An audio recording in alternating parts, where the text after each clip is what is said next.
Seven of Nine's character couldn't have happened without Dr. Beverly Crusher in Star Trek: The Next Generation. Seven of Nine often gets credited as Star Trek: Voyager's most radical character reinvention, a former Borg drone stripped of individuality and forced to rediscover her humanity in real time. She was sharp, guarded, hyperlogical, and emotionally stunted in ways that made her both fascinating and deeply uncomfortable to watch. But while Seven feels like a product of Voyager's late 1990s willingness to push characters into darker psychological territory, her existence didn't come out of nowhere. In fact, Seven of Nine's entire arc stands on groundwork laid years earlier by a character rarely associated with radical sci-fi transformation, Dr. Beverly Crusher. Long before Seven wrestled with autonomy, trauma, and bodily violation, Star Trek: The Next Generation quietly explored many of those same ideas through Crusher's medical ethics, her confrontations with non-consensual technology, and her insistence that Starfleet science never override individual personhood. Without Beverly Crusher, Voyager may never have had the moral vocabulary or narrative confidence to create Seven of Nine at all. Crusher redefined what Starfleet medicine was allowed to question. When Beverly Crusher arrived on the Enterprise D, Starfleet doctors had largely been portrayed as competent but reactive. They healed wounds, administered treatments, and served as exposition engines for technobabble diagnoses. Crusher changed that. She wasn't just there to fix bodies, she questioned the systems using those bodies. Episodes like Ethics fundamentally reframed what medical authority meant in Star Trek. Crusher doesn't blindly accept Klingon traditions, Federation protocols, or even the wishes of the patient when they conflict with autonomy, consent, or long-term harm. She argues. She resists. She openly challenges Worf's desire to undergo ritual suicide, not as a moral scold, but as a physician who refuses to let culture override the value of a life. That distinction matters. Seven of Nine's entire story hinges on the idea that just because something is technologically possible or culturally normalized doesn't make it ethically acceptable. Crusher was the character who taught Star Trek audiences to ask that question. The Borg were medical horror long before Seven was Borg trauma. Before Seven of Nine personalized the Borg, The Next Generation presented them as a collective violation.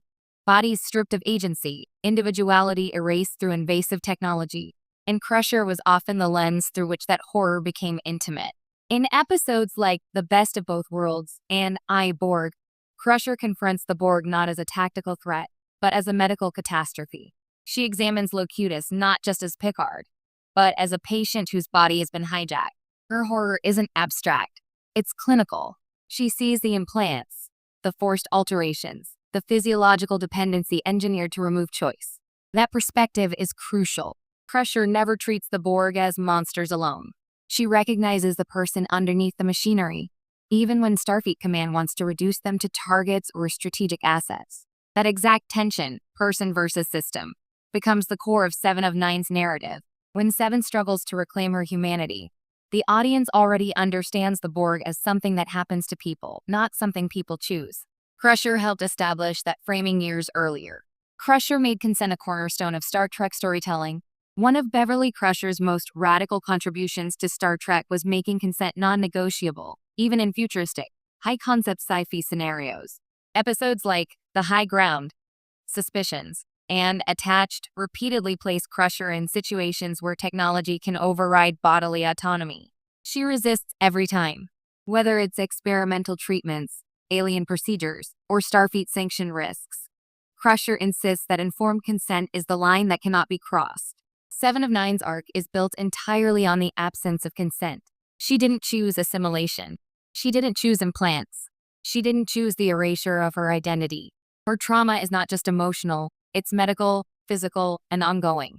The audience's ability to sympathize with that comes directly from The Next Generation teaching viewers that bodily autonomy is sacred, even in a universe full of miracle cures and godlike technology. Without Crusher normalizing that ethical stance, Seven might have been framed as a fascinating experiment instead of a survivor. Crusher opened the door for female characters with authority over bodies. Before Crusher, female authority in Star Trek was often limited to diplomacy or emotional intelligence. Crusher commanded something more uncomfortable: control over life, death, and the human body. She made medical authority visibly female, decisive, respected, and intellectually rigorous. She didn't defer to captains automatically. She didn't soften her expertise to appear agreeable. When she said no, the ship listened. That mattered when Voyager introduced 7 of 9. Seven's story revolves around who gets to decide what happens to her body: Janeway, the Doctor, Starfleet, or Seven herself. The show trusted its audience to accept long-term, female-led debates over bodily autonomy because TNG had already normalized women holding that power through Crusher. Seven wasn't an anomaly. She was the next step. Crusher's relationship with technology was deeply suspicious. While Star Trek often celebrates technology as progress, Crusher remained quietly skeptical. She embraced innovation, but never worshipped it. Her caution around experimental treatments and